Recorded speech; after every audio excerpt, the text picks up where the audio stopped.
Si yo te hablo de la provincia de Burgos y eres español, sabes perfectamente de qué te estoy hablando. Pero ¿y si te hablo de la provincia de la montaña?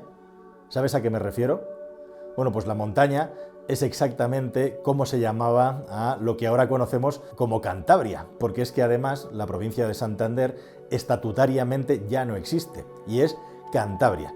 Pues sí, Cantabria, cocido montañés, es como tradicionalmente se llamaba a esa región que es limítrofe precisamente con Burgos. ¿Y por qué te cuento todo esto? Porque en esa raya política que separa ambas provincias, la región de Cantabria del norte de la provincia de Burgos, hay muchos lugares interesantes que son poco conocidos o que directamente están abandonados. Y en el canal del Cascarón de Nuez queremos recuperar las historias que hay detrás. Como por ejemplo, la historia de la pirámide de los italianos, un lugar que ha estado abandonado, vandalizado y al que nadie le ha hecho caso durante muchos años. Ese lugar ha vuelto ahora a la actualidad y quizá en el futuro sea un vídeo del Cascarón de Nuez si tú así me lo pides. Me gustaría conocer tu opinión al respecto. Pero vamos a hablar más y precisamente de esa raya imaginaria, como digo, de esa provincia, porque justamente en un punto idílico en el que el río Ebro se utiliza de barrera natural para establecer el salto entre una provincia y otra, Burgos y Cantabria, se esconden los campos en los que un día se encontró petróleo y sobre los que el régimen franquista construyó un relato que iba a producir, que iba a generar que esa comarca directamente se convirtiera en la Texas española. Esta es la triste historia de los campos de petróleo de Burgos y cómo termina todavía no es un punto final.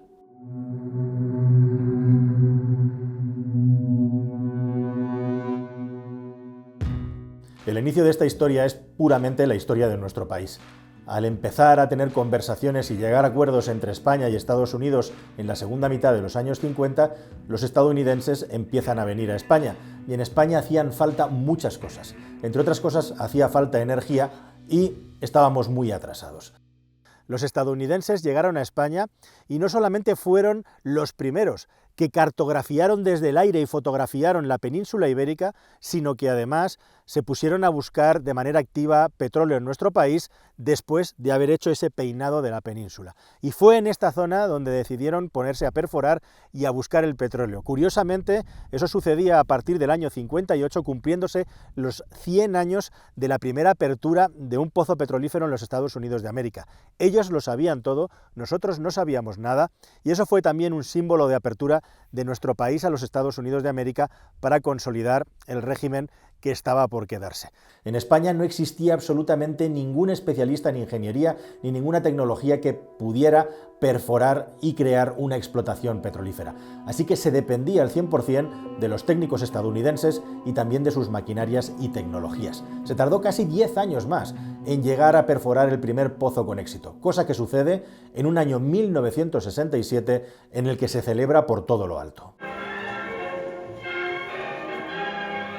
Valdearcos es el nombre de una aldea española escondida en el páramo de Burgos a 1000 metros de altitud. Es la primera vez que brota petróleo en España y ha sido precisamente aquí, en esta aldea burgalesa. La noticia del descubrimiento de los pozos petrolíferos y el inicio de la explotación de los yacimientos, te puedes imaginar que fue un acontecimiento para el régimen, y el nodo pasó por aquí y se estuvo interesando. Vino mucha prensa de todas las partes, de todos los rincones del país para cubrir el momento en el que el petróleo manaba por primera vez. Y, por supuesto, la gente de la comarca recibió todo esto con una grandísima noticia y, por supuesto, la esperanza de que podrían hacerse ricos gracias al petróleo, fantaseando al estilo de lo que 1000 veces se ha visto en las películas. Pero la cuestión es que en España las cosas funcionaban de una manera muy distinta. Aquí en España el yacimiento podía estar en tu terruño, pero todo lo que hay en el subsuelo por norma pertenece al Estado. Así que lo que se hizo fue expropiar los terrenos a los lugareños para poder explotar, concretamente para que los estadounidenses pudieran explotar estos pozos petrolíferos. La cuestión es que la comarca sí se vio beneficiada, pero básicamente por los servicios y el abastecimiento a los americanos, a los estadounidenses que venían aquí a trabajar. Bares y alojamientos y tiendas donde darles suministros fueron los que crecieron y los que dieron algo más de riqueza a la comarca. Y también a todos aquellos trabajadores que habían estado aquí echando una mano, ayudando, poco a poco la formación que se les dio fueron progresando hasta que al final, en el año 17, cuando solamente quedaban aquí 20 personas trabajando, de las 200 que llegó a haber en un día, fueron trabajadores, por supuesto, españoles, que luego decidieron o no seguir trabajando en el mundo de las explotaciones petrolíferas. Y no solo el petróleo empieza a manar, empieza a surgir de debajo de la tierra, a una profundidad, por cierto, entre 1.700 y 2.300 metros, bastante profundo, sino que además se comienzan a construir las infraestructuras alrededor para comenzar a explotar este espacio. Un espacio, por cierto, que es la única explotación petrolífera que hay en Europa occidental sobre tierra y fuera del mar. Es algo muy peculiar, una formación geológica única que, aunque mucha gente no lo sabe, requiere de haber tenido un mar en el pasado para generar una bolsa de agua que es la que envuelve un petróleo que suele estar siempre dentro de una roca más o menos porosa, con un sellado por encima que es lo que permite que el petróleo no se escape a la superficie, aunque a veces lo hace, como encontraron algunos lugareños a finales del siglo XIX y empezaron a aprovechar sin saber, sin imaginar lo que tenían bajo sus pies y el valor que tenía. No solamente se construyeron y perforaron pozos petrolíferos, también se construyó un oleoducto para evitar que los camiones tuvieran que hacer un recorrido muy largo y penoso a la central. Y así, con esos 17 kilómetros de distancia, se llegaba a un punto en la carretera en el que los camiones podían cargar las cisternas y marcharse con el petróleo. Ese oleoducto estuvo funcionando, no sin algunos problemas, hasta el año 93, en el que diversos corrimientos de tierra y la falta de mantenimiento provocaron que dejara de estar operativo. Los camiones en el 93 tienen que seguir llegando a los pozos para cargar el petróleo. Un petróleo, por cierto, que es de buena calidad, que no es un petróleo especialmente pesado y que no se ha explotado para nada en su totalidad. De hecho, se calcula que solamente el 15% del petróleo de este lugar ha sido extraído, con lo cual todavía queda bajo tierra el 85%. Y entonces la pregunta es, ¿por qué se detuvo todo esto? Llevo muchísimos años siguiendo esta historia que se frenó súbitamente en el año 2017 y hoy en 2024 por fin estoy aquí y la verdad es que no deja de ser, entre comillas, emocionante estar al lado de uno de los pozos, en el lugar donde estaba uno de los primeros. Esta comarca está salteada con hasta 59 pozos petrolíferos que se construyeron en su día y es muy llamativo, yo no lo sabía, que detrás de los pozos y alrededor hay molinos eólicos, que alguno dirá malintencionado que poco menos que es un decorado que han puesto aquí para demostrar que la evolución de la tecnología y la transición ecológica continúa y es posible. Pero lo cierto es que estos molinos de viento, según me han explicado, se empezaron a colocar en la zona en los años 80. Lógicamente no son esos de ahí, ahora son mucho más grandes, pero esta es igualmente una zona pionera en España en lo que se refiere a la construcción de molinos eólicos. Ahora han quedado junto a estos pozos de petróleo tan simpáticos y pequeños, no son extremadamente grandes, que producían aquí cantidades de un petróleo de muy buena calidad, un petróleo líquido que no tiene nada que ver con los petróleos pesados, por ejemplo, que se extraen en Venezuela, y que por lo tanto era bastante rentable de extraer. Las concesiones en España en aquellos tiempos del régimen franquista eran por 50 años, y así esta explotación estuvo funcionando entre el año 67 y el año 2017. Al final de la concesión se pide, por parte de las pocas empresas que están trabajando todavía en el lugar, una renovación para poder seguir explotando los pozos. Sin embargo, después de varios litigios, al final las leyes del medio ambiente en España del año 20 prohíben horadar la tierra para buscar gas natural, para buscar petróleo o cualquier otro combustible fósil. Y así, definitivamente, se echa el cierre a esta explotación y también a la que hay frente a la costa de Tarragona, que igualmente ha estado funcionando desde hace muchos años, esta en el mar. El tiempo de la explotación no estuvo exento de sustos. El Pozo 49 en un momento dado se incendió en el año 83 y de nuevo en España no había capacidad técnica para frenar el incendio de un pozo petrolífero.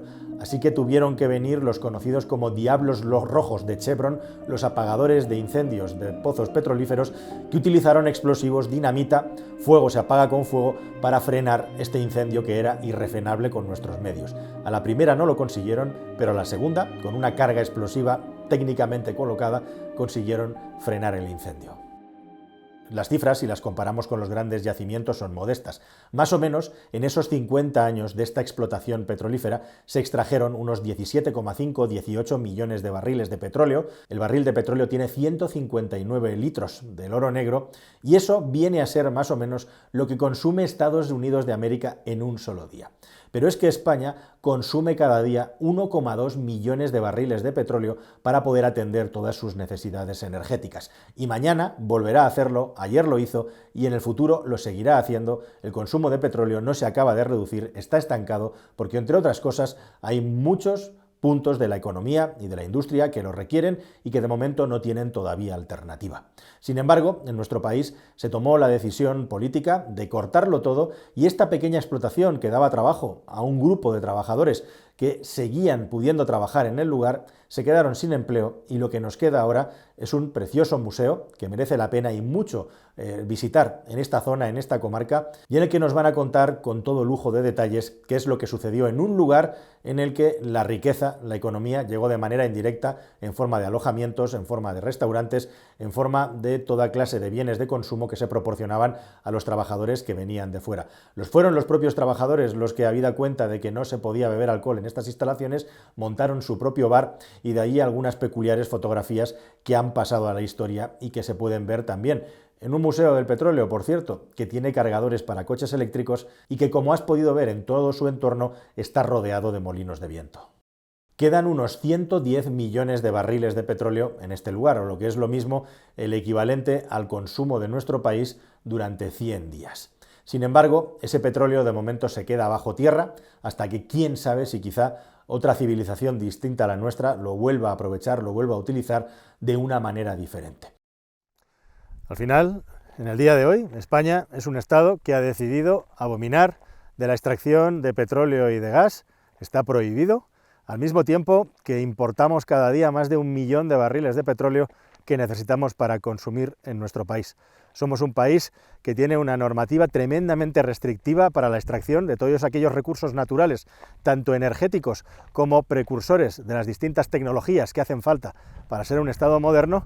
Los importamos mientras ponemos trabas a que se minen, a que se extraigan aquí. Somos un país integrista de las renovables que debe docenas, cientos de millones de euros a otros estados a los que se estafó con unas primas para las renovables que nunca se han llegado a pagar, y nos convierte en un país bananero en lo que se refiere a la relación con el mundo exterior respecto a estos contratos, respecto a estas inversiones que se hicieron con las renovables. Y somos un país que también abandona a las personas de estas comarcas que tenían, mejor que peor, una fuente de ingresos extra, una fuente de esperanza para su futuro con una industria extractiva que no hace absolutamente ningún daño, teniendo en cuenta que al final todas estas cosas las traemos de otros lados a los que luego criticamos por no cumplir con los derechos humanos, por maltratar a las mujeres y un larguísimo etcétera. No hay quien lo entienda, pero este es el país en el que vivimos, este es el país en el que nos ha tocado vivir.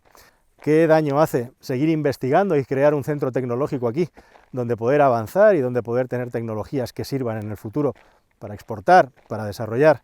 En definitiva, ¿qué daño hace el avance, el progreso, para el que hacen falta minerales, para el que hacen falta combustibles fósiles, nos guste o no, por mucho que estemos todos a favor de la electrificación, empezando por las personas que sostienen esta modestísima infraestructura alrededor del museo? En fin, son preguntas retóricas que yo no puedo contestar porque no me atañe a mí, pero flotan en el aire y nos hacen un poco peores como país, sin ninguna duda.